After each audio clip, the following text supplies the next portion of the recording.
Record scratch. Hello. Hi. Xilonen released. Pretty cool character, right? I'm gonna try to talk as long as I can about this character, but unfortunately we may run into a problem where there's not enough to say. If you've been following Xilonen in pre-release, she released without any changes, essentially. She's exactly the same. The character, it's very similar to Caesar in Zenless.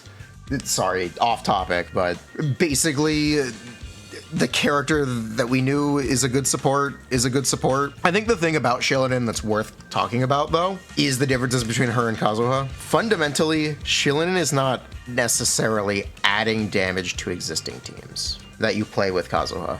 So if you try to do a direct one-to-one replacement, you're not going to see a difference. There is one downside, which is double crystallized setups for scroll buff can be much more of an inconvenience than it is to swirl. But if you weren't doing those, you're not even going to notice. So the major difference between Xilonen and Kazuha is, first of all, that, but besides that, it's she res shreds in multi-wave without needing to go on field again, and she is a healer.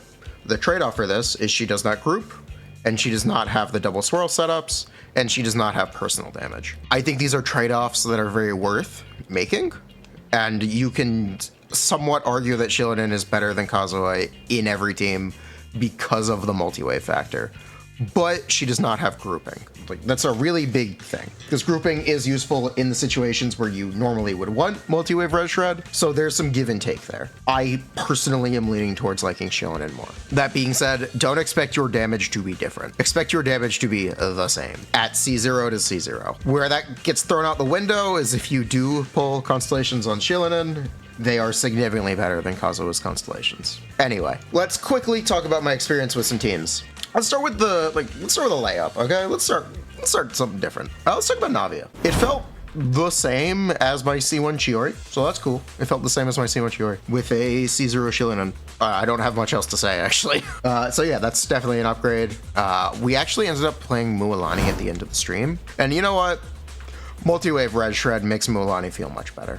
It makes Mualani feel much better. You don't have to worry about establishing your Hydra Aura on the second wave of enemies. You can just play Mualani. So it ended up working out quite well. Nivelette, this is the team that we knew was going to be good. I still think it's too good for what it is, but it released, it's here, it's great, play it. Nivelette is now one of, if not the highest single target DPS comp in the game. Thanks, Hoyo. This was a very necessary buff. We love 95k DPS.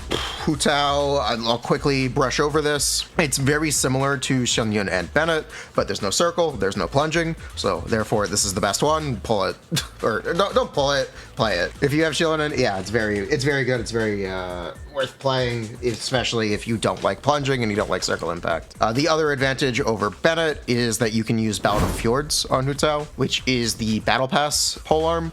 It's a very good weapon. It's just a very good weapon. I'll also throw this in here. My C2 R1 Xilonen causes this team to do more damage than my C2 R5 Kazuha on every character. Every character in the team does more damage, so that's cool.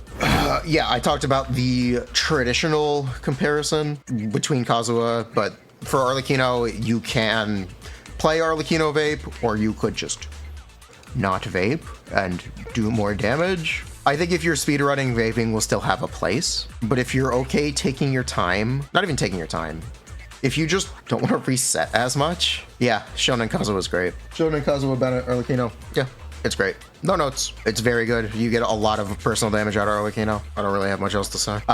Let's talk about some C2 stuff. It's nice for Sara to feel like she is a character who doesn't have an asinine cooldown. It's not better than Chevres, in my opinion. It's just not. Sorry. Other C2, Triple Geo. I didn't even know Ito could hit this hard.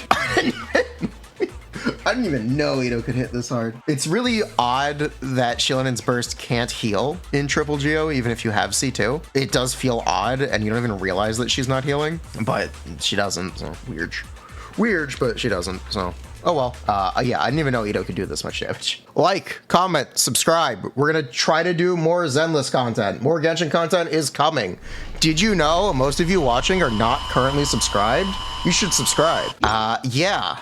That's Xilonen. Let's actually address some other questions that people have. The questions I get the most are actually about builds for Xilonen, or buildcraft for Xilonen, essentially. Let's start by getting this out of the way. If you do not have a 5-star weapon on Xilonen, the only thing building def does is make her heal more. So if you're unaware, the healing from Xilonen's elemental burst is def derived. So if you want to build your Xilonen for the most healing you could possibly get, it's def healing bonus. If you don't care about Xilonen's healing, or you don't even use her burst, there are no stats to build. Have fun, use +0 artifacts, I don't know. It doesn't matter, is the real point. There's nothing to build. She doesn't do damage. Essentially all building stats on her does is healing, because her red shred is entirely attached to her talent. It doesn't have percent of def.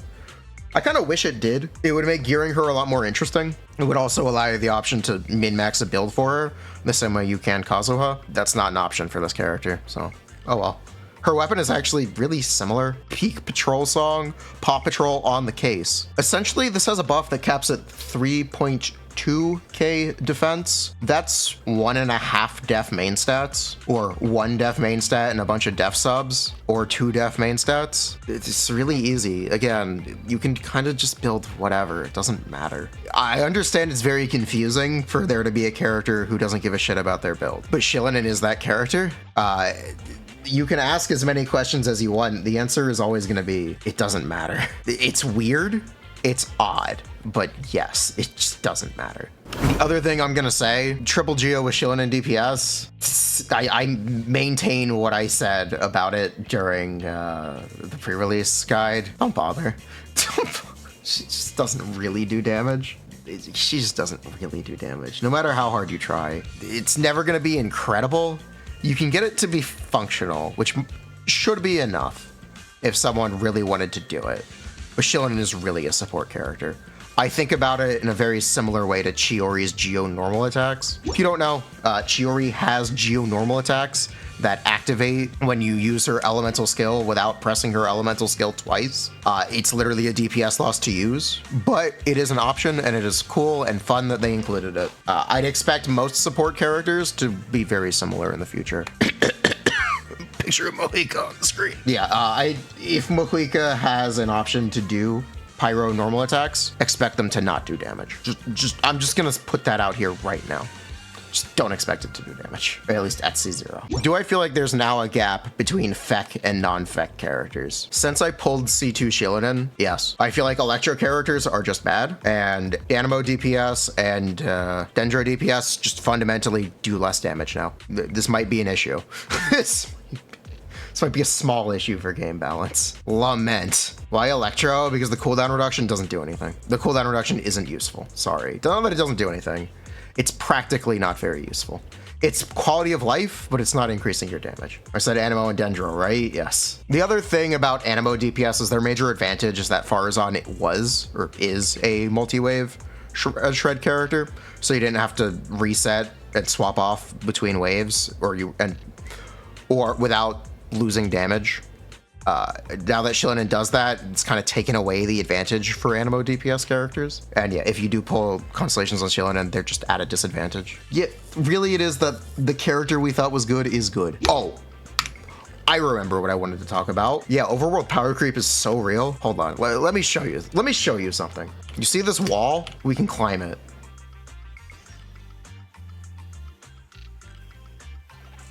Bruh. Genshin is dead. I think overall I prefer Kinesha's Overworld traversal, just because being able to have control over going horizontal and vertical and in the air and all over the place. I think I still like Kinesh more, but Xilonen is very, very good. Very, very good for Overworld.